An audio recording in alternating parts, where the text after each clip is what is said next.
जय Hind friend, sigma जी के YouTube channel में एक बार आपका फिर स्वागत है। फ्रेंड आइए, आज हमारा जो लेक्चर है वो लेक्चर नंबर 2 है। आज हम प्राचीन भारत के इतिहास के कालखंडों के विषय में बात करेंगे, जिसमें हमने लास्ट वीडियो में प्राचीन भारत का जो इतिहास है उसमें हम इतिहास के विभाजन के विषय में चर्चा किए थे। और हमने आपको बताया था कि जो हमारे इतिहासकार हैं, अध्ययन को सरल एवं सुगम बनाने के लिए इतिहास को कितने भागों में विभाजित किए हैं। तो हमने 2 आधार आपको वहाँ बताया था, जिसमें पहला आधार था लिपि के आधार पर और दूसरा हमने आधार लिया था उपकरण के आधार पर, इतिहास का विभाजन। तो 2 आधारों पर हमने 2 प्रमाणों के आधार पर हमने क्या किया था, इतिहास को डिवाइड किया था। एक था लिपि के आधार पर और दूसरा था उपकरण के आधार पर। तो आज हमारा जो लेक्चर होगा वो इतिहास के विभाजन के कालखंड के विषय में होगा, जिसमें हम वो टाइम पीरियड देखेंगे प्राग ऐतिहासिक काल का, आद्य ऐतिहासिक काल का, उसके साथ साथ ऐतिहासिक काल का। प्राग ऐतिहासिक काल का जो मानव था वो कैसा था, वो कहाँ पे रहता था, उसका निवास स्थान क्या था, वो क्या चीज़ें भोजन के रूप में इस्तेमाल करता था, मतलब कि उनके बीच आधुनिकता के क्या थी। फिर उसके बाद हम आद्य ऐतिहासिक काल देखेंगे, आद्य ऐतिहासिक काल का जो मानव था वो कैसा था। और उसके बाद फिर हम डिस्कशन करेंगे ऐतिहासिक काल के विषय में। लेकिन उसके पहले अगर देखा जाए तो हमने इतिहास के विषय में बताया था कि इतिहास आखिर होता क्या है। इतिहास के विषय में हमने बताया था कि जो टाइम पीरियड चल रहा था इतिहास का, उसमें हमने आपको बताया था ये एक वो टाइम पीरियड था जब इंसान को लिपि एवं लेखन शैली का ज्ञान नहीं था। क्योंकि उस समय का जो इंसान था वो टोटली जंगलों में वास करता था। भाषा का कम्युनिकेशन उनके बीच रहा होगा, लेकिन वो लिखते नहीं थे। तो एक समय वो था जब इंसान के बीच लिपि एवं लेखन शैली का ज्ञान नहीं था, जिसे हम अध्ययन करते हैं किसमें, प्राग ऐतिहासिक काल में। और उसके बाद दूसरा समय वो आया जब इंसानों ने धीरे धीरे, उनके बीच आधुनिकता आती गई, उन्होंने अक्षरों का ज्ञान किया, फिर जाके उन्होंने इतिहास को लिखना प्रारंभ किया। तो कई सारे उस कालखंड में हमें जो साक्ष्य एवं प्रमाण मिलते हैं, लेकिन वर्तमान में हमारे पास उस लिपि एवं लेखन शैली का ज्ञान ना होने के कारण हम उसे पढ़ नहीं सकते। तो उस कालखंड को आद्य ऐतिहासिक कालखंड के नाम से जाना जाता है, जिसमें हम सिंधु घाटी की सभ्यता का एग्जाम्पल देते हैं, उसके साथ साथ वैदिक सभ्यता का एग्जाम्पल देते हैं। तो सिंधु घाटी की सभ्यता के जो लोग थे वो एक नगरीय सभ्यता थी, मतलब काफ़ी ज़्यादा एडवांस थे। वो कई सारे ऐसी चीज़ें लिखे हैं जो हमें लिखित साक्ष्य प्रमाण मिलते हैं, लेकिन हम उसे वर्तमान में पढ़ नहीं सकते। तो क्योंकि फिर उसके बाद क्या आया, फिर तीसरा कालखंड आया, मतलब तीसरा समय वो आया जब इंसानों ने इतिहास को संपूर्ण रूप से लिखा।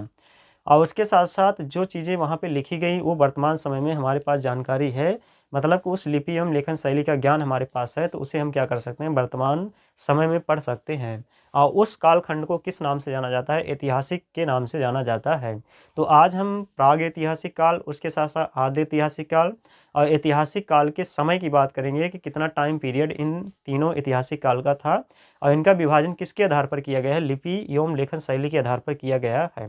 जब इन चीज़ों को हम ख़त्म कर लेंगे तब जाके हम शुरुआत करेंगे उपकरण के आधार पर कालखंडों का विभाजन। इतिहास को अगर देखा जाए, लिखना प्रारंभ किए थे एक यूनानी इतिहासकार थे जिनका नाम था हेरोडोटस। तो हेरोडोटस को इसीलिए क्या बोला जाता है, इतिहास का जनक कहा जाता है, क्योंकि ये एग्जाम में क्वेश्चन पूछा जाता है, तो आप याद रखे रहेंगे।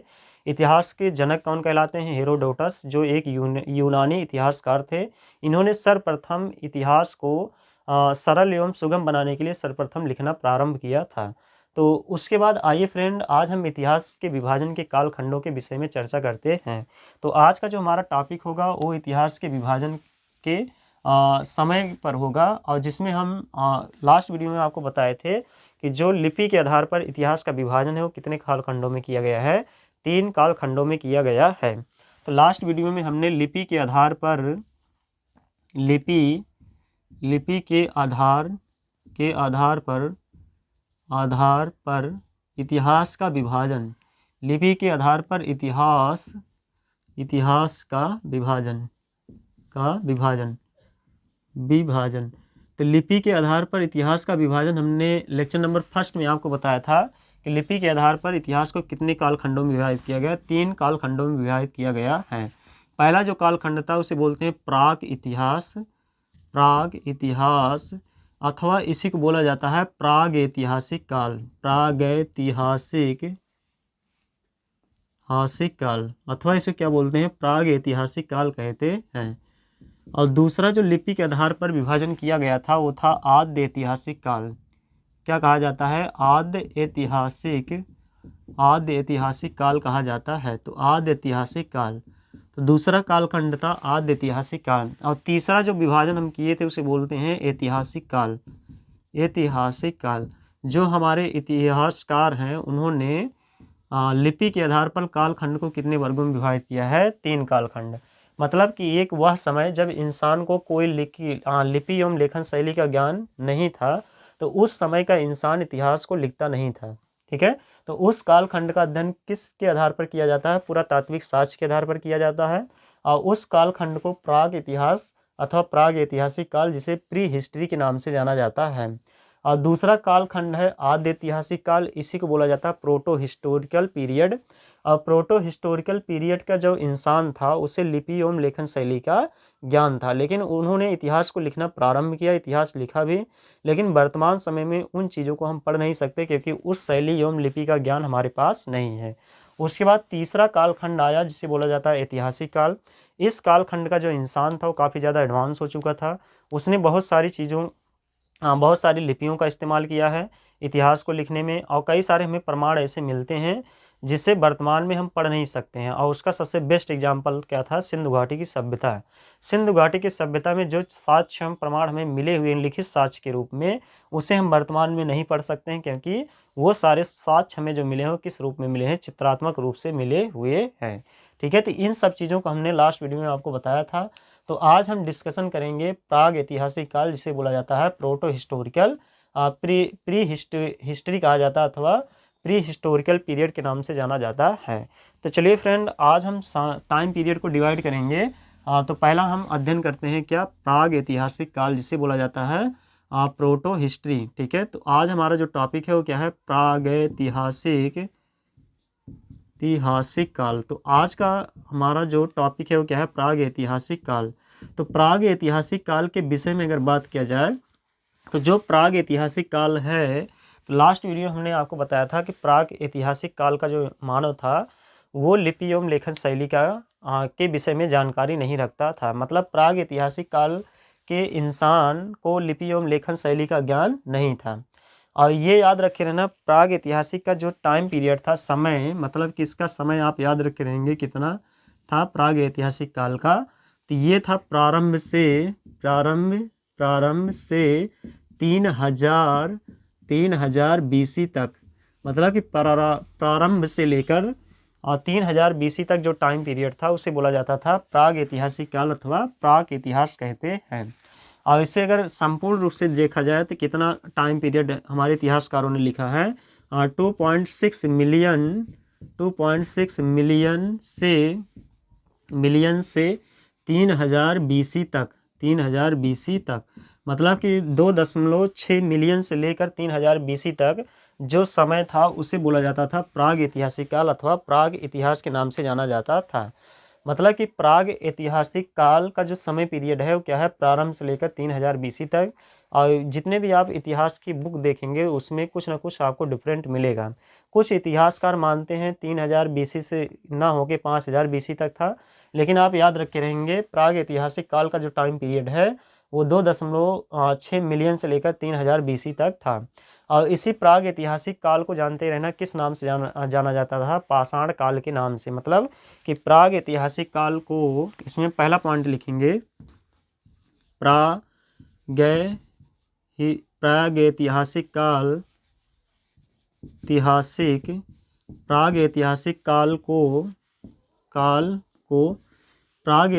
काल को पाषाण काल के नाम से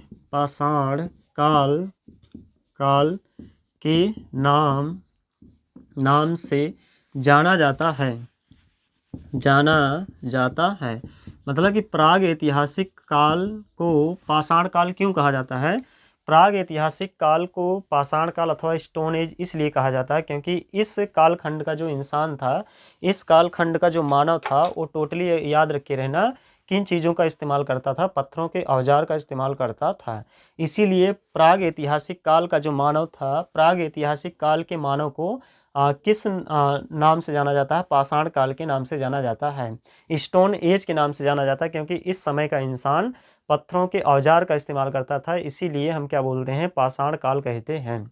और पाषाण काल के मानव के बीच लिपि एवं लेखन शैली का ज्ञान न होने के कारण वो लोग उस समय क्या करते थे? लिखते नहीं थे। इसलिए हमें जब प्राग ऐतिहासिक काल का अध्ययन करते हैं तो टोटली हमें किसके आधार पर करना पड़ता है, पुरातात्विक साक्ष्य के आधार पर करना पड़ता है। तो यदि एग्जाम में क्वेश्चन ये पूछता है फ्रेंड कि आप बताइए प्राग ऐतिहासिक काल का अध्ययन किस आधार पर किया जाता है, तो आप याद रखे रहेंगे पुरातात्विक साक्ष्य के आधार पर किया जाता है। तो इसमें क्या लिखेंगे, इसमें लिखेंगे जो प्राग ऐतिहासिक काल का अध्ययन है वो किसके आधार पर किया जाता है। तो दूसरा पॉइंट लिखेंगे प्राग ऐतिहासिक काल, प्राग ऐतिहासिक काल का अध्ययन, प्राग ऐतिहासिक काल का अध्ययन पुरातात्विक साक्ष्य,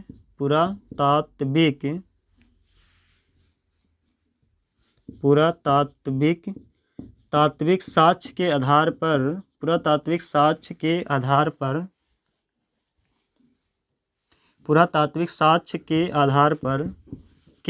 पर किया जाता है, पुरातात्विक साक्ष्य के आधार पर किया जाता है। तो मतलब कि इस कालखंड का जो अध्ययन है, प्राग ऐतिहासिक कालखंड का जो अध्ययन है वो किसके आधार पर करते हैं, पुरातात्विक साक्ष्य के आधार पर करते हैं। पुरातात्विक साक्ष्य के आधार पर इसलिए करते हैं क्योंकि हमें इस कालखंड में कोई लिखित साक्ष्य नहीं मिलते हैं। इंसानों ने लिखना प्रारंभ नहीं किया था, उनके बीच कोई लिपि एवं लेखन शैली का ज्ञान नहीं था, इसीलिए इस कालखंड का अध्ययन किसके आधार पर किया जाता है, पुरातात्विक साक्ष्य के आधार पर किया जाता है। तो आगे चलकर प्राग ऐतिहासिक काल को कितने कालखंडों में विभाजित किया गया है, 3 कालखंडों में विभाजित किया गया है। तो आइए अब उसके बाद हम इसके प्रकार को डिस्कस करते हैं कि प्राग ऐतिहासिक काल कितने कालखंडों में विभाजित है। तो प्राग ऐतिहासिक काल को हम कितने कालखंडों में विभाजित करते हैं, 3 कालखंडों में विभाजित करते हैं। ठीक है, जिसमें हम पढ़ेंगे पुरापाषाण काल, उसके बाद पढ़ेंगे मध्यपाषाण काल, और तीसरा जो कालखंड है उसे बोलते हैं नवपाषाण काल कहते हैं। तो पहला जो विभाजन है प्राग ऐतिहासिक काल का वो क्या है, पुरापाषाण काल। तो पहला है पुरापाषाण काल। ठीक है, कितने कालखंडों में विभाजित है, पुरापाषाण काल। और दूसरा जो कालखंड है उसे बोलते हैं मध्यपाषाण काल। क्या बोला जाता है, मध्यपाषाण काल। और तीसरा कालखंड प्राग ऐतिहासिक में हम पढ़ेंगे नवपाषाण काल। मतलब कि क्या पढ़ेंगे, नवपाषाण काल पढ़ेंगे। ठीक है, तो हमारा जो 3 कालखंड है वो क्या है, पुरापाषाण काल, मध्यपाषाण काल, नवपाषाण काल। ये प्राग ऐतिहासिक काल को विभाजित किया गया है 3 कालखंडों में, पुरापाषाण काल में, मध्यपाषाण काल में और उसके साथ साथ नवपाषाण काल में। ठीक है, तो आइए अब उसके बाद हम अध्ययन करते हैं पुरापाषाण काल। तो आप ये सारी चीज़ें नोट करे रहेंगे जो एग्जाम में क्या किए जाते हैं, क्वेश्चन पूछे जाते हैं। तो क्वेश्चन प्राग ऐतिहासिक काल से बनेगा। टाइम पीरियड पूछता है तो प्रारंभ से आप याद रखे रहेंगे 3000 BC तक। किसी किसी किताब में कुछ अलग अलग लिखे रहते हैं, लेकिन आप जानते रहेंगे वो 2.6 मिलियन से प्रारंभ होकर 3000 BC तक था, जिसे बोला जाता था प्राग ऐतिहासिक काल। और प्राग ऐतिहासिक काल में क्वेश्चन पूछता है कि इस समय का जो इंसान था उसके बीच लिपि एवं लेखन शैली का ज्ञान था या नहीं था, और उसका अध्ययन हम किस आधार पर करते हैं प्राग ऐतिहासिक काल का। तो आप याद रखे रहेंगे प्राग ऐतिहासिक काल का अध्ययन किसके आधार पर किया जाता है, पुरातात्विक साक्ष्य के आधार पर किया जाता है। उसके बाद प्राग ऐतिहासिक काल को विभाजित किया गया है 3 कालखंडों में, जिससे बोला जाता है पुरापाषाण काल, उसके साथ साथ मध्यपाषाण काल, और तीसरा जो है उसे बोला जाता है नवपाषाण काल। तो आइए पहले हम डिस्कस करते हैं किसके बारे में, पुरापाषाण काल के विषय में। तो पुरापाषाण काल के विषय में पहले हम अध्ययन करते हैं। तो प्राग ऐतिहासिक काल का जो पहला विभाजन है वो पहला विभाजन क्या है, पहला विभाजन है पुरापाषाण काल। तो पहला हम अध्ययन करेंगे प्राग ऐतिहासिक काल के विभाजन का, पुरापाषाण काल। तो पुरापाषाण काल आप याद रखे रहेंगे, इसका जो समय टाइम पीरियड है वो कितना है, प्रारंभ से लेकर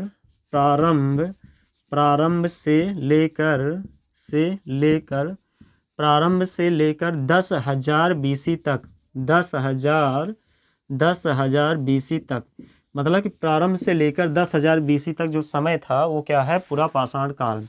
और पुरापाषाण काल प्रारंभ से लेकर 10,000 BC तक यानी क्या है, 2.6 मिलियन से लेकर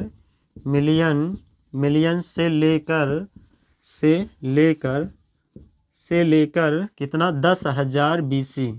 तो 10,000 BC तक का जो समय था वो क्या था, पुरापाषाण काल का समय था।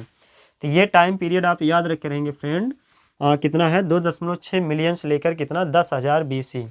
तो 2.6 मिलियन से लेकर 10,000 BC के बीच जो टाइम पीरियड था वो क्या था, पूरा पाषाण काल का। तो पूरा पाषाण काल का जो समय है वो प्रारंभ से लेकर कितना 10,000 BC तक था। और पाषाण काल क्यों इसे कहा जाता है, क्योंकि इसे टोटली स्टोन एज इसलिए कहा जाता है क्योंकि इस समय का जो इंसान था वो पत्थरों के औजारों का इस्तेमाल करता, मतलब टोटली स्टोन मतलब पत्थर के ऊपर डिपेंड था और पत्थरों से क्या करता था, शिकार करता था। इसीलिए इसे क्या बोलते हैं, पाषाण काल के नाम से जानते हैं। तो ये याद रखे रहेंगे, पूरा पाषाण काल का जो टाइम पीरियड है वो 10,000 BC तक है। और BC मीन्स होता है कि मतलब कि बहुत पुराने समय की बात हो रही है। एक एडी होता है, एक BC होता है, एक क्या होता है, सन होता है। ठीक है, एडी को ही सन कहा जाता है और BC को बोला जाता है बिफोर क्राइस्ट। ठीक है, मतलब बहुत समय पहले की बात हो रही, जब ईसा मसीह का जन्म हुआ था तो उसके बाद जो समय होता है उसे किसके नाम से जाना जाता है, BC के नाम से जाना जाता है। और ईसा मसीह के जन्म के बाद जो समय टाइम पीरियड होता है उससे हम किस में लिखते हैं, सन में लिखते हैं।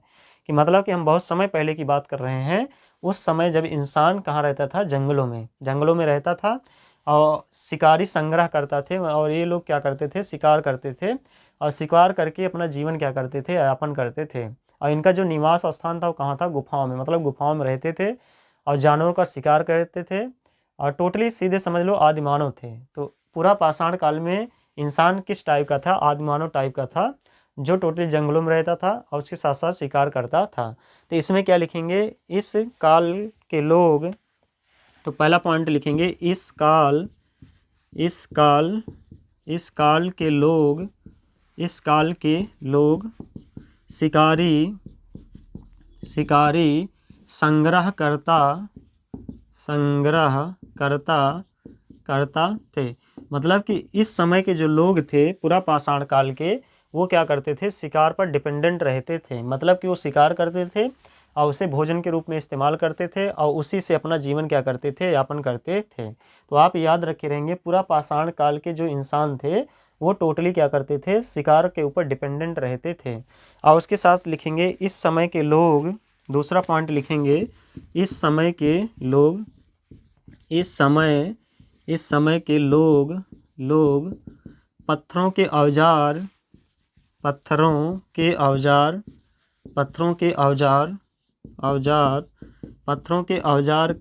इस्तेमाल करते थे। इस समय के लोग पत्थरों के औजार का इस्तेमाल करते थे। मतलब कि इस समय के लोग, आप याद रखे रहेंगे फ्रेंड, किन चीज़ों का इस्तेमाल करते थे, पत्थरों के औजार का इस्तेमाल करते थे। तो आप याद रखे रहेंगे, इस काल के जो लोग थे वो क्या थे, शिकारी संग्रह करते थे। मतलब कि शिकार करके अपना जीवन यापन करते थे और इनका जो निवास स्थान था वो गुफाओं में रहते थे। और उसके साथ साथ दूसरा पॉइंट ये लिखेंगे, इस समय के लोग पत्थरों के औजार का क्या करते थे, इस्तेमाल करते थे। तो ये चीज़ें आप याद रखे रहेंगे जो पूरा पाषाण काल से संबंधित है। उसके आगे फिर डिस्कशन किया जाए तो पूरा पाषाण काल के जो इंसान थे वो पत्थरों के औजार का इस्तेमाल करते थे। इसीलिए इस कालखंड को किस नाम से जाना जाता है, पूरा पाषाण काल के नाम से जाना जाता है, जो प्रारंभ से लेकर कहाँ तक है, 10,000 BC तक है। तो ये दोनों पॉइंट आप याद रहेंगे जो एग्जाम में पूछा जाता है। तो इस कालखंड का जो हम अध्ययन करते हैं, जब हमें कोई पुरातात्विक साक्ष्य मिलते हैं, जैसे कि हमें कोई औजार मिल गए पत्थर के और उसके साथ साथ उनकी गुफाएं मिल गई, तो हमने जान लिया कि उस समय के जो इंसान थे उनके बीच कैसे वो रहते थे और वो अपना शिकार कैसे करते थे और वो अपना हथियार कैसे बनाते थे जानवरों को मारने के लिए। और यदि उनकी गुफाएं हम पा गए तो उनके आवास के विषय में जान गए। तो याद रखे रहेंगे, पूरा पाषाण का अध्ययन इसीलिए किया जाता है, पुरातात्विक साक्ष्य के आधार पर किया जाता है। तो अब उसके आगे पूरा पाषाण काल को विभाजित किया गया है 3 काल खंडों में। लेकिन अगर इसका एग्जाम्पल लिखा जाए तो प्रमुख स्थल, तो इसमें क्या लिखेंगे, प्रमुख स्थल मीन्स होता है कि कहाँ से हमें पूरा पाषाण काल के साक्ष्य प्राप्त हुए हैं। तो पूरा पाषाण काल के जो साक्ष्य हमें मिले हैं वो आनंदपुर है, पैनीगंज है। तो आप याद रखे रहेंगे आनंदपुर। उसके साथ साथ कहाँ पे मिला हमें इसका साक्ष्य, पैनीगंज, आनंदपुर, पैनीगंज। तो ये दोनों एग्जाम्पल आप याद रखे रहेंगे, आनंदपुर है, पैनीगंज है। और एक एग्जाम्पल और लिख लें, सोहागपुर। क्या बोला जाता है, सोहागपुर। तो ये सारी चीज़ें हम पढ़ेंगे, सोहागपुर हो गया आदि। तो यहाँ पे हमें पूरा तात्विक जो पूरा पाषाण काल के जो साक्ष्य हैं वो हमें क्या हुए हैं, प्राप्त हुए हैं। आगे पूरा पाषाण काल को विभाजित किया गया है 3 कालखंडों में, जिसे बोला जाता है उच्च पुरा पाषाण काल, उसके बाद निम्न पुरा पाषाण काल और उसके साथ साथ मध्य पुरा पाषाण काल। तो आइए अब उसके बाद हम क्या करते हैं, पुरा पाषाण काल को भी क्या करते हैं, विभाजित करते हैं। तो चलिए उसके बाद हम विभाजन करते हैं पुरा पाषाण काल का। तो अब उसके बाद हमारा टॉपिक है पुरा पाषाण काल का विभाजन। तो पुरा पाषाण काल को क्या किया गया है, 3 कालखंडों में उसके आगे क्या किया गया, विभाजित किया गया है। तो 3 कालखंड कौन कौन है, जिसे बोला जाता है निम्न पुरा पाषाण काल, उसके बाद बोला जाता है उच्च पुरा पाषाण काल, फिर उसके बाद बोलते हैं मध्य पुरा पाषाण काल। तो 3 कालखंड है पुरा पाषाण काल का भी। तो पुरा पाषाण काल में 3 कालखंड कौन कौन सा है, पहला है जिसे बोलते हैं कौन कौन, निम्न पुरा पाषाण काल, मध्य पुरा पाषाण काल, उसके साथ साथ उच्च पुरा पाषाण काल। तो क्या है, निम्न पुरा पाषाण काल, निम्न पुरा पाषाण काल, निम्न पुरा पाषाण काल। उसके बाद दूसरा क्या है, दूसरा बोला जाता है मध्य पुरा पाषाण काल, दूसरा है मध्य पुरा पाषाण काल। तो दूसरा काल जो विभाजन है वो क्या है, मध्य पुरा पाषाण काल। और तीसरा जो विभाजन है उसे बोलते हैं उच्च पुरा पाषाण काल। तीसरा जो विभाजन है वो क्या है, उच्च पुरा पाषाण काल है। तो तीसरा विभाजन है पाषाण काल का उच्च पुरा पाषाण काल। तो आप याद रखे रहेंगे पुरा पाषाण काल को कितने कालखंडों में विभाजित किया गया है, 3 कालखंडों में डिवाइड किया गया है। कौन कौन है, निम्न पुरा पाषाण काल है, उसके साथ साथ मध्य पुरा पाषाण काल है, फिर उसके बाद उच्च पुरा पाषाण काल है। ठीक है, तो पुरा पाषाण काल को 3 कालखंडों में क्या किया गया, डिवाइड किया गया है। अब उसके बाद जो निम्न पुरा पाषाण काल है, मतलब कि ये वो समय है जब इंसान, ठीक है, सही रूप से किसी चीज़ का ज्ञान नहीं रखता था, मतलब टोटली, ठीक है, जंगलों में वास करता था, आदि मानव की तरह बिहेवियर शो करता था। तो वो किस में पढ़ते हैं, निम्न पुरा पाषाण काल में, मध्य पुरा पाषाण काल और उसके साथ साथ उच्च पुरा पाषाण काल। मतलब कि ये उनके अंदर सिविलाइजेशन के अनुसार क्या किया गया है, डिवीजन किया गया, विभाजन किया गया है। मतलब जैसे उनके अंदर विकास होता गया उसी के आधार पर क्या किया गया है, इतिहास का विभाजन किया गया है। तो आप याद रखे रहेंगे पूरा पाषाण काल का जो अध्ययन है वो किसके आधार पर किया जाता है, टोटली हम किसके आधार पर करते हैं, पूरा तात्विक साक्ष्य के आधार पर क्या करते हैं, इतिहास को विभाजित करते हैं। तो याद रखे रहेंगे पूरा जो पाषाण काल है कितने हिस्सों में डिवाइड है, 3 कालखंडों में, जिसे बोला जाता है निम्न पुरा पाषाण काल, उसके साथ साथ मध्य पुरा पाषाण काल, उसके साथ साथ उच्च पुरा पाषाण काल। तो अब उसके बाद फ्रेंड जब हम नेक्स्ट वीडियो में मिलेंगे तब इनके कालखंडों के विषय में चर्चा करेंगे। मिलते हैं अगले वीडियो में, तब तक के लिए जय हिंद।